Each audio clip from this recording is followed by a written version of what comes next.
RCF प्रकल्पग्रस्तांच्या मागण्यांसाठी मंगळवारी अलिबाग थळ येथील कंपनी समोर शिवसेना शिंदे गटानं रास्ता रोको केला। शिवसेना कार्यकर्त्यांनी यावेळी जोरदार घोषणाबाजी करत टायर जाळण्याचा प्रयत्न केला, त्यामुळे पोलिसांसोबत थोडी बाचाबाची देखील झाल्याचं पाहायला मिळालं। हे आंदोलन 15 आणि 16 ऑक्टोबरला साखळी उपोषण आणि 17 ऑक्टोबरला चक्काजाम करून काळी दिवाळी साजरी करण्याचा इशाराही आंदोलनकर्त्यांनी दिलाय।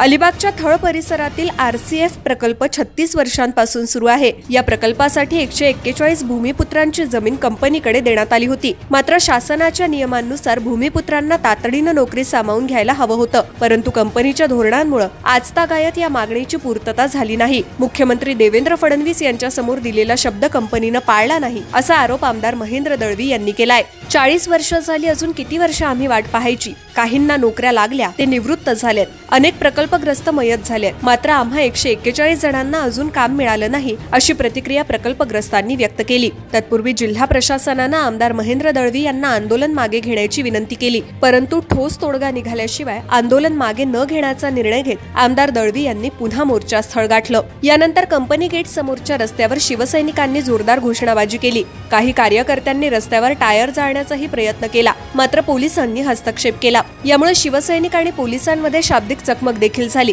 मात्र प्रकल्पग्रस्त आपल्या मागण्यांवर ठाम होते। सकाळी 10 वाजता सुरू झालेलं आंदोलन सायंकाळपर्यंत सुरू होतं।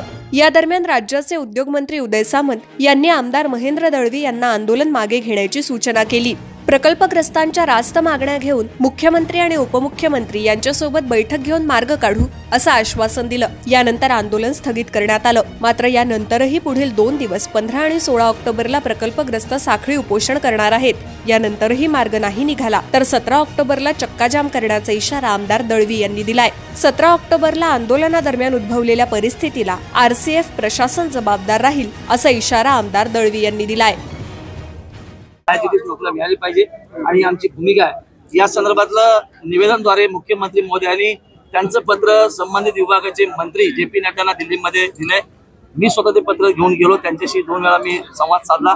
त्यांनी देखील अग्री केलं की कुठल्या परिस्थितीमध्ये नवीन विस्तारीकरणामध्ये आरसीएफच्या प्रकल्पग्रस्तांना नोकरी दिली जाईल, परंतु इथली मॅनेजमेंटचे धोरण आहे ते आम्हाला कोर्टाची धमकी देतात। कोर्टामध्ये जे पिटिशन दाखल आहे ते जिल्हाधिकारी रायगडच्या विरोधात आहे की नवीन प्रकल्प दाखले देऊ नये, या संदर्भातला आहे। तो जिल्हाधिकारी आणि त्यांच्यामधला तो प्रश्न आहे, परंतु आमची आग्रही मागणी आहे की प्रकल्पग्रस्तांना या विस्तारीकरणामध्ये जी भरती आता चालू आहे आरसीएफमध्ये त्वरित बंद करून आमच्या भूमिपुत्रांना न्याय मिळण्यासाठीचा हा लढा आहे आणि तो आम्ही पुकारलेला आहे आणि त्याच्यामध्ये आम्ही कायम सगळे राहू। त्यांचं म्हणणं असं आहे की जिल्हाधिकाऱ्यांनी ही बैठक बोलवली, आंदोलन करते पोलीस अधीक्षक आणि जिल्हाधिकाऱ्यांनी मीटिंग बोलवली आरसीएफ मॅनेजमेंटवर, पण नेहमीप्रमाणे आरसीएफ आम्हाला हलक्यात घेते, जिल्हाधिकाऱ्यांना हलक्यात घेते, असं होऊ नये आमचं म्हणणं आहे। शेवटी संवादाचा प्रश्न सुटला पाहिजे, पण ते संवाद करायला तयार होत नसतील तर ह्या लढाईला अति जोर येईल असं मला वाटतं।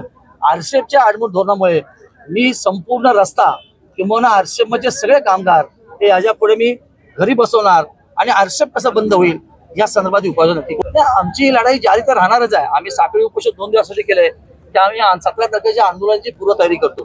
त्याच्यामध्ये किती तीव्रता आणता येईल आमची कोर कमिटी आहे, ती कोर कमिटी याच्यामध्ये निर्णय नक्की घेईल।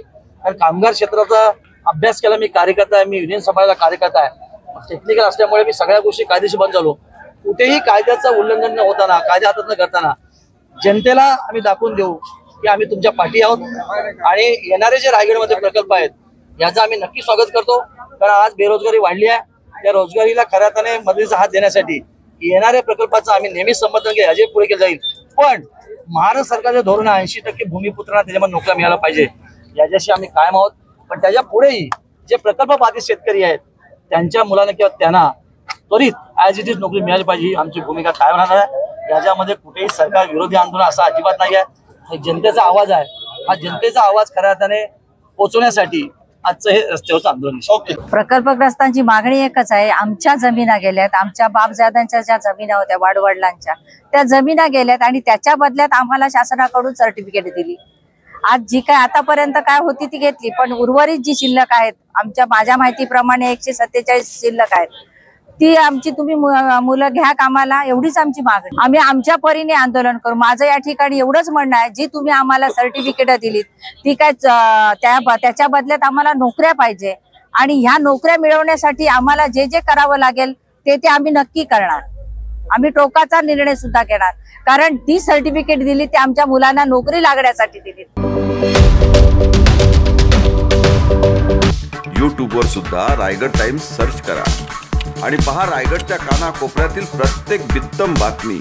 आणि हो, लगेच सबस्क्राईब बटनवर क्लिक करायला विसरू नका. रायगड टाइम्स, आपलं चॅनल, आपला आवाज.